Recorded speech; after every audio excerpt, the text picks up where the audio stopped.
Good evening, Titans. And this is Mr. Simpson, and we're going to be discussing section 12.2, and it's titled Solving Radical Equations. First of all, what is a radical equation?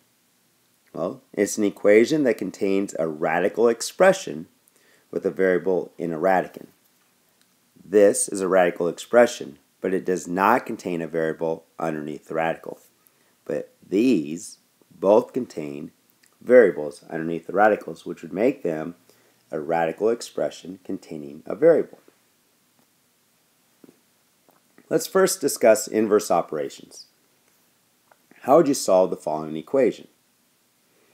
Well, x squared equals 9. Well, remember, to solve an equation, we want to make it x equals. Well, how would I get rid of the x squared? Well, we've been talking that squaring and square rooting undo each other, so we would square root each side. In the process of doing that, the square root of x squared would be x. The square root of 9 would be 3. Now, for future purposes, this is actually plus or minus 3. And the reason it's plus or minus 3 is because 3 times 3 is 9, but so is negative 3 times negative 3. So there are actually two answers when we're solving this type. Now, don't worry about that for right now, but we will be discussing that a little bit later. So again, the most important part is to know that square roots and squaring are inverse operations. They undo each other. So now, if we consider this, how would I solve this equation for x? Well, now x is being square rooted. So to get x all by itself, we would have to square both sides. Because remember, what I do to one side of the equal sign, I must do to the other side. And when I square the square root of x squared, I get x. And when I square 4, I get 16. And there's my answer. And if we check that, the square root of 16 has to equal 4. The square root of 16 is 4, equals 4. And it checks. So just a little refresher on inverse operations, or opposites sometimes we call them. The opposite of multiplying, yeah, that's right, is dividing. Well, what's the opposite of adding? Come on, you can get this. That's right, subtraction. The opposite of dividing, well, if we look at the top, that must be multiplying.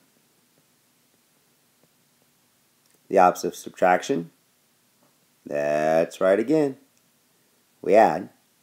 Now, the opposite of squaring, this might be a tough one, but it's square rooting. And then the last one, the opposite of square rooting, that's right, it's squaring. All right, so now we're going to be using all these different inverse operations when we're solving radical equations. First of all, there's some basic steps in solving radical equations. The first and most important step is that we must always isolate the radical. Once the radical is isolated, meaning that's the only thing on one side of the equal sign, then we must square both sides to get rid of the radical. And now we have an equation that has an x in it, and we must solve it. And then the last and most important part is we must check our solutions. Because when we square both sides, we sometimes create what we call extraneous solutions. And these are solutions that appear to be solutions, but when we check them, don't work. So, solve the following radical equations. Well, if we think about the steps in this first example, the radical is already isolated. So now all we do is we square both sides, and we get x is equal to 25. And that's it. Now, again, don't forget to check. Square root of 25 has to equal 5. Well, square root of 25 is 5. 5 equals 5, and it checks. Example 2, we have to isolate the radical. So we're going to add 3 to both sides. Now we have the square root of 7, or excuse me, square root of x is equal to 7. And now we have the radical isolated, so I can solve it by squaring both sides. I get x equals 49. And again, if you check it, it will work. And this last one, we're going to subtract 2 from each side. Square root of x is equal to 6. Square both sides, and we get x is equal to 36. And again, if you check it, you'll find out that it works. So here's one that has now an algebraic expression underneath the radical. Nothing changes. We still have to isolate the radical, which it already is. So now we square both sides. We get 25 equals x plus 7, and now we have to solve for x by using the inverse operation. So we're going to subtract 7 from each side, and we get x is equal to 18. Now if we check it, 5 has to equal the square root of 18 plus 7. 5 has to equal then the square root of 25, and 5 does equal 5, so it checks. Now here are a few more examples, and I'm probably not going to do all these, but we'll do number 1 and 3 here. So since 1 is already isolated, I'm going to square both sides. So that leaves me 3x plus 1 is equal to 16. Subtract the 1, 3x is equal to 15, and divide by 3. And x is equal to 5.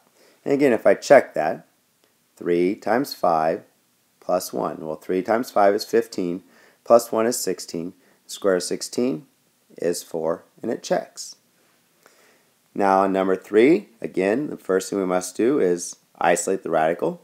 So now I have the square root of 2x minus 3 is equal to 1.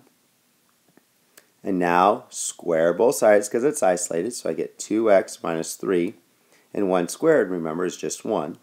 So now I solve this two-step equation. Add 3, 2x is equal to 4, divide both sides by 2, and I get x is equal to 2. And again, if I check it, 2 times 2 is 4, 4 minus 3 is 1, the square root of 1 is 1, and 1 plus 4 is 5. And it checks.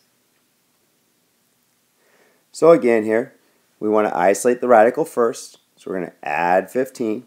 And I get 5 times radical x is equal to 15. I'm going to divide both sides by 5 first. I get radical x is equal to 3. And now I'm ready to square both sides. I get x is equal to 9.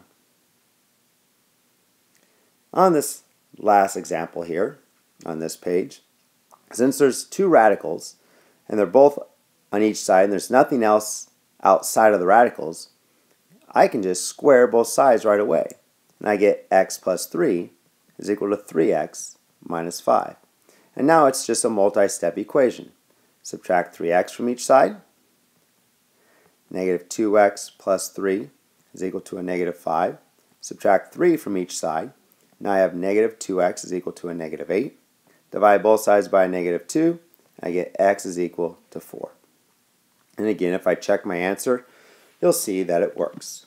Now, these might be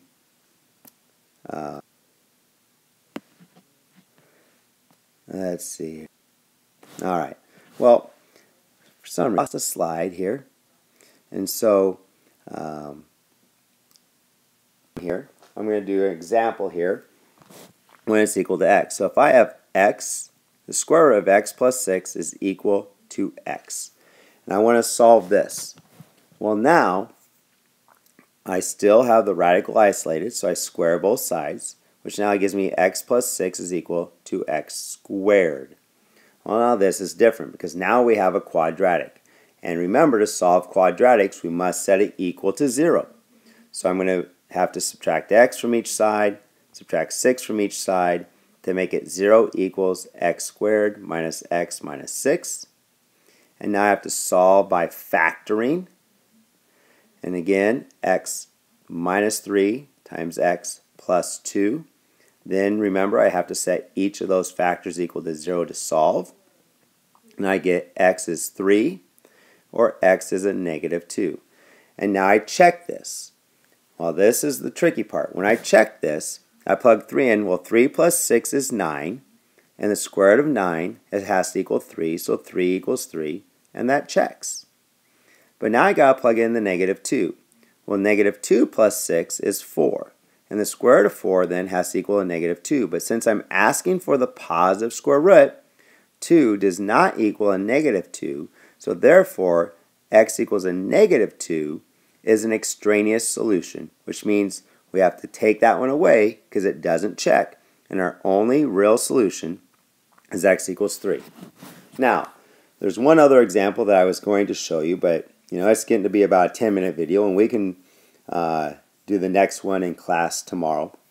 So just remember, most important things, isolate the radical, then you can square both sides to get rid of the radical, and then you solve your equation. And again, you have to know if it's a linear equation or a quadratic and know how to solve it from there. So again, go back and re-watch it if you need to watch anything, but also be prepared to answer some questions in class tomorrow and learn how to solve radical equations. Good evening. Made with Doodlecast Pro.